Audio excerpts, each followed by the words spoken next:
आज आपकी BA part third की क्लास में मैं आप लोगों को जेरेमी बेंथम पढ़ाऊंगी। जेरेमी बेंथम एक पश्चिमी राजनीतिक विचारक हैं, जो पश्चिमी राजनीतिक विचारक होने के साथ साथ एक समाज सुधारक भी हैं। और समाज सुधारक होने के साथ उन्होंने एक बहुत ही उपयोगी सिद्धांत दिया, जिसे उपयोगितावाद का नाम दिया गया। बेंथम को उपयोगितावाद के प्रवर्तक के रूप में भी जाना जाता है, और उन्होंने इस पर इतना गहन अध्ययन किया कि इस सिद्धांत को उपयोगितावाद या फिर बेंथमवाद भी कहा जाता है। 19वीं सदी के पूर्वार्ध में उपयोगितावाद का जन्म हुआ और शीघ्र ही यह पूरे विश्व में फैल गई। धीरे धीरे लोगों ने उपयोगितावाद के अर्थ को जानना शुरू किया और उपयोगितावाद के अर्थ को जानकर उसको राजनीतिक व्यवस्था में प्रयोग करना प्रारंभ किया। लेकिन जो उपयोगितावाद के जनक हैं बेंथम, और बेंथम के बाद जॉन स्टुअर्ट मिल ने इसे आगे बढ़ाया। उससे पहले अगर हम बात करें तो बहुत पहले से उपयोगितावादी विचारधारा अस्तित्व में थी। बेंथम का कहना था कि आचार शास्त्र तथा नीति शास्त्र के विषय में बेंथम ने कुछ ऐसे सिद्धांतों का प्रतिपादन किया जिसको उनके शिष्यों तथा अनुयायियों ने विकसित किया, और वो उपयोगितावाद के नाम से प्रसिद्ध हुआ। बेंथम को ही हम उपयोगितावाद के प्रवर्तक के रूप में जानते हैं, लेकिन आचार शास्त्र के सिद्धांत के रूप में उपयोगितावाद का जन्म बहुत पहले ही हो चुका था। इसका संबंध प्राचीन यूनान की एपिक्यूरियन प्रणाली से माना जाता है, क्योंकि एपिक्यूरियन विचारधारा के समर्थक मनुष्य को पूर्णतः सुखवादी मानते हैं। इस प्रकार पूर्व में प्राचीन भारत के चार्वाक विचारकों को भी इसका प्रवर्तक माना जा सकता है। 17वीं सदी के सामाजिक समझौता सिद्धांत के प्रतिपादकों ने भी उपयोगितावादी परंपरा का थोड़ा बहुत विकास किया है। इस क्रम में हॉब्स ने अपने सामाजिक समझौते में मनोवैज्ञानिक भौतिकवाद के आधार पर यह सिद्ध करने की चेष्टा की है कि मनुष्य पशुवत आचरण करने वाला एक सुखवादी प्राणी है, जिसमें नैतिक भावनाओं का अभाव पाया जाता है। लॉक उपयोगिता को ही राज्य का आधार मानता है और उपयोगिता के आधार पर ही राज्य की शक्तियों को सीमित कर देता है।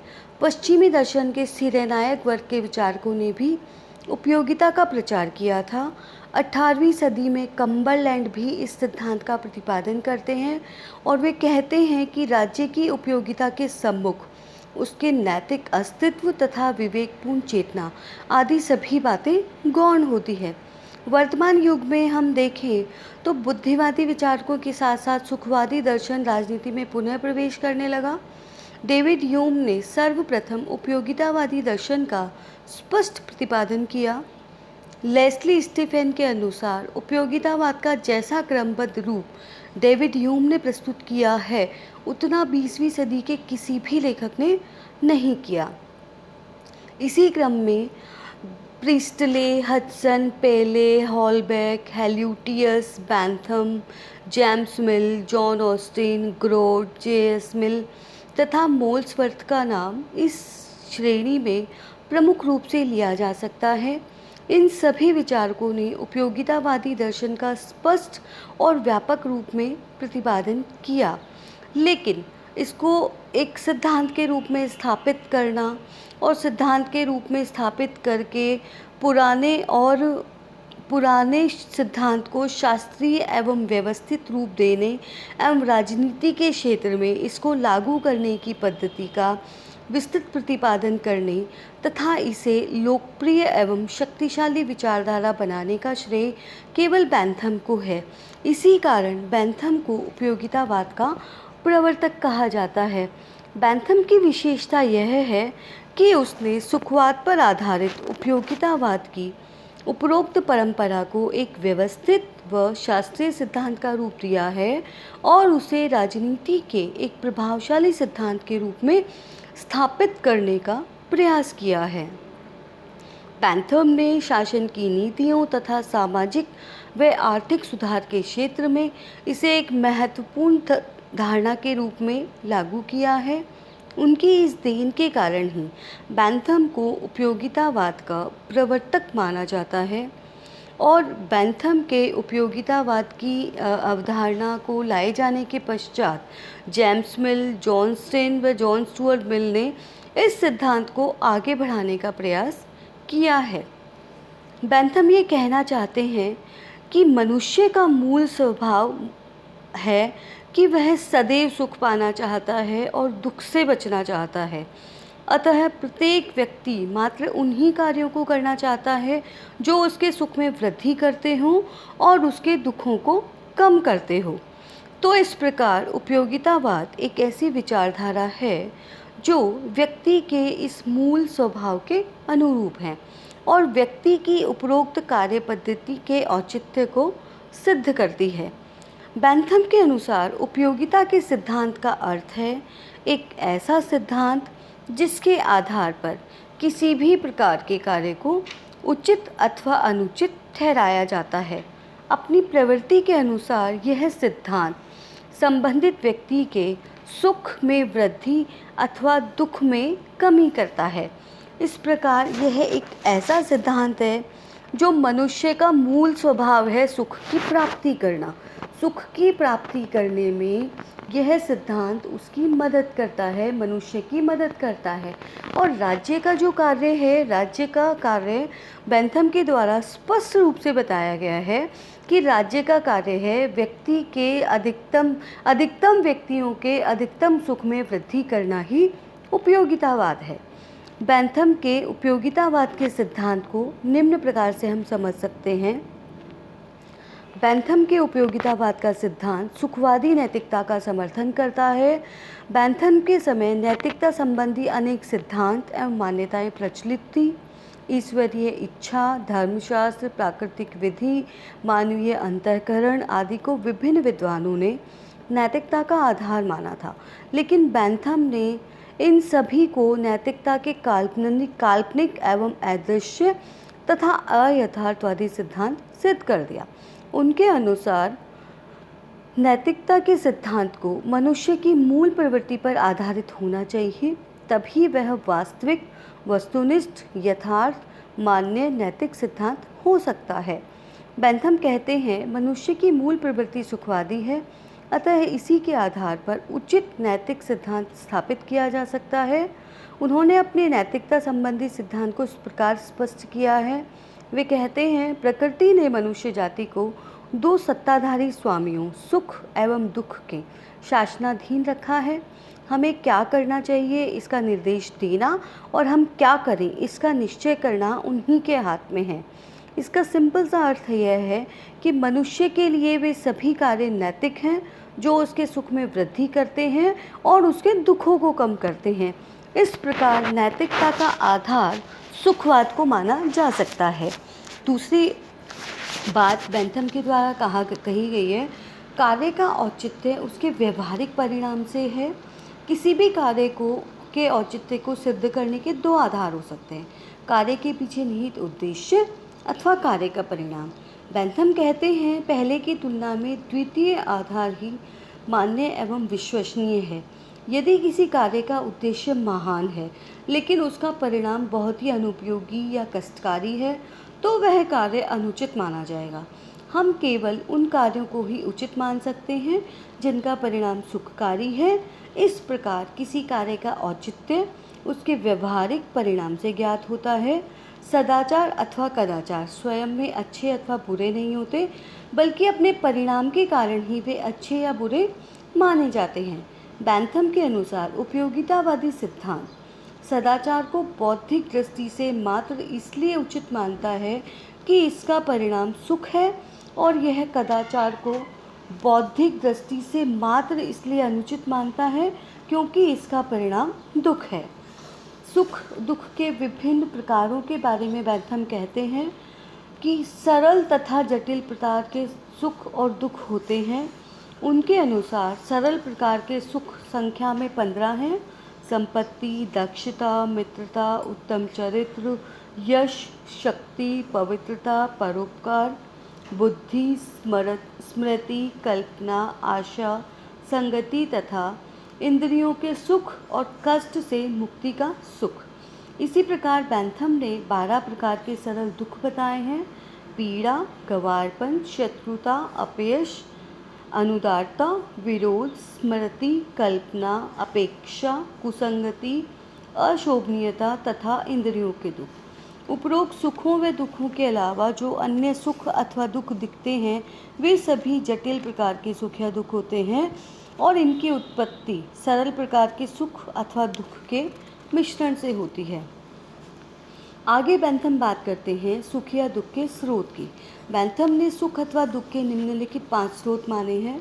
प्राकृतिक स्रोत, राजनीतिक स्रोत, नैतिक स्रोत, लौकिक स्रोत एवं धार्मिक स्रोत। यदि प्राकृतिक घटनाक्रम के कारण सुख अथवा दुख की प्राप्ति होती है तो उसका स्रोत भी प्राकृतिक माना जाता है, जैसे उचित वर्षा से प्राप्त सुख अथवा अति वर्षा से प्राप्त दुख। इसी प्रकार जब शासन, कानून अथवा राजनीतिक परिस्थितियों के कारण सुख अथवा दुख मिलता है तो उसका स्रोत राजनीतिक होता है। जब नैतिक दृष्टि से किए गए कार्य के कारण व्यक्ति को सुख अथवा दुख प्राप्त होता है तो उसका स्रोत भी नैतिक होता है। जब किसी कार्य के कारण समाज द्वारा व्यक्ति को पुरस्कार या दंड मिलता है तो उससे उत्पन्न सुख या दुख का स्रोत लौकिक माना जाता है। धार्मिक कार्यों के परिणाम स्वरूप मिलने वाले सुख या दुख का स्रोत धार्मिक माना जाता है। बेंथम का कहना है 5वें नंबर पे, सुखों में अंतर गुण का नहीं मात्रा का होता है। बेंथम के उपयोगितावाद की आधारभूत मान्यता है उनका सिद्धांत मूलतः भौतिकवादी सिद्धांत है और उन्होंने विभिन्न सुखों में केवल मात्रात्मक अंतर को ही स्वीकार किया है। वे कहते हैं सुखों में मात्रात्मक अंतर होने पर ही हम उसकी नापतोल कर सकते हैं, क्योंकि विभिन्न सुखों में गुणात्मक अंतर नहीं होता है। अतः हम गुण की दृष्टि से एक सुख को दूसरे सुख से हीन अथवा श्रेष्ठ भी नहीं कह सकते। गुण की दृष्टि से सभी सुख समान होते हैं। अतः यह बिल्कुल नहीं कहा जा सकता कि गुण की दृष्टि से भोजन के आनंद की तुलना में संगीत का आनंद श्रेष्ठ है। बेंथम कहते हैं सुखों में अंतर उनसे प्राप्त होने वाले आनंद की मात्रा का होता है। अतः इसी आधार पर हम सुखों की तुलना कर सकते हैं और उनकी मात्रात्मक श्रेष्ठता का निर्धारण कर सकते हैं।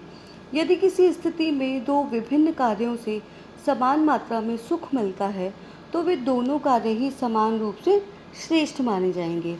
इस आधार पर बेंथम ने एक प्रसिद्ध कथन कहा है कि यदि सुख की मात्रा समान हो तो पुष्पिन भी उतना ही श्रेष्ठ है जितना काव्य पाठ। काव्य पाठ बड़ों की गतिविधि है और पुष्पिन बच्चों का एक खेल है, लेकिन दोनों से बच्चों को और बड़ों को समान मात्रा में सुख प्राप्त हो रहा है तो ये उतना सुख की दोनों की मात्रा समान है तो दोनों ही अपनी अपनी जगह पर श्रेष्ठ होते हैं। इसके बाद बेंथम ने सुख और दुख मापक यंत्र बताया है। सुख और दुख मापक यंत्र को समझाते हुए बेंथम ने कहा कि सुख और दुख की मात्राओं की माप संभव है। इनके मापने के लिए प्रसन्नता पीड़ा मापक यंत्र अथवा आनंद मापक प्रणाली का विचार उन्होंने बताया है। उनका मत है कि निम्नलिखित आधारों की मदद से सुख अथवा दुख की मात्राओं का माप लिया जा सकता है: तीव्रता, अवधि या स्थिरता, निश्चितता या अनिश्चितता, समीपता या दूरत्व, उत्पादकता, विशुद्धता तथा विस्तृतता। बेंथम के अनुसार प्रथम 6 आधारों की मदद से व्यक्तिगत सुख दुख की माप की जा सकती है। सार्वजनिक सुख दुख की माप के लिए यह ज़रूरी है कि प्रथम 6 आधारों के साथ ही 7वें आधार का भी प्रयोग किया जाए। उनका यह मत है कि माप को पर्याप्त शुद्ध रूप से ज्ञात करने के लिए ज़रूरी है कि उन कारकों को भी ध्यान में रखा जाए जो व्यक्ति की संवेदनशीलता को प्रभावित करते हैं। व्यक्ति की संवेदनशीलता को प्रभावित करने वाले 32 कारक हैं और उनमें आयु, स्वास्थ्य, मानसिक शक्ति, मनस्थिति, शिक्षा, लिंग, आर्थिक स्थिति, सामाजिक स्थिति आदि प्रमुख है। बेंथम कहते हैं कि सुख दुख की माप के उपरोक्त आधारों की मदद से हम यह ज्ञात कर सकते हैं कि किसी कार्य से सुखों की कुल कितनी मात्रा प्राप्त होगी तथा उसी कार्य से दुखों की कुल कितनी मात्रा प्राप्त होगी। यदि दुखों की कुल मात्रा की तुलना में सुखों की कुल मात्रा अधिक हो तो वह कार्य उपयोगी माना जाएगा, अर्थात उसे किया जाना उचित है। बैंथम की इस सुख दुख मापक प्रणाली का महत्व यह है कि इसकी मदद से व्यक्ति तथा सरकार दोनों कार्य संबंधी निर्णय ले सकते हैं और सुखों में वृद्धि करके व्यक्तियों के लिए एक सुशासन की स्थापना कर सकते हैं। बैंथम का उपयोगितावाद मूलतः एक नैतिक दर्शन एवं कार्य संबंधी एक मनोवैज्ञानिक विचारधारा है, किंतु इससे कुछ ऐसे पक्ष हैं जिनका संबंध समाज एवं राज्य संबंधी दृष्टिकोण से भी होता है। बैंथम का उपयोगितावाद समाज की व्यक्तिवादी धारणा को स्वीकारता है। वे कहते हैं कि समाज व्यक्तियों के संयोग से बनी संस्था है, उसका स्वयं का कोई अलग व्यक्तित्व या सावयवी रूप नहीं है, इसीलिए व्यक्ति साध्य है और समाज उसका साधन। बैंथम राज्य की व्यक्तिवादी धारणा को स्वीकार करते हैं और वे कहते हैं कि राज्य कृत्रिम संस्था है और उसका आधार केवल उपयोगिता ही है, व्यक्ति साध्य है और राज्य साधन। राज्य का कार्य है व्यक्ति के सुख में अधिकतम वृद्धि करना। यद्यपि बैंथम व्यक्ति के सुखवादी दर्शन को महत्व देता है, लेकिन उनका उद्देश्य सामाजिक है और वे अधिकतम व्यक्तियों के अधिकतम सुख की बात करते हैं। इसी आधार पर उन्होंने समाज को सुधारने और व्यक्तियों के सुख में वृद्धि करने पर बल दिया है। उपयोगितावाद एक व्यवहारिक विचारधारा होने के कारण राज्य की तुलना में शासन का सिद्धांत है। यह मूलतः व्यक्तिवादी दर्शन होने के कारण प्रजातंत्रवादी तथा संविधानवादी अवधारणा है। इस प्रकार बैंथम का उपयोगितावाद सामाजिक सुधारों की श्रेणी में एक बहुत ही उपयोगी सिद्धांत है, जो हमेशा व्यक्ति के सुखों में वृद्धि करने और दुखों को कम करने की बात करता है। अगली क्लास में मैं आप लोगों को एक बार बैंथम का सुखवादी मापक यंत्र और बैंथम के उपयोगितावाद की आलोचना पढ़ाऊंगी। धन्यवाद।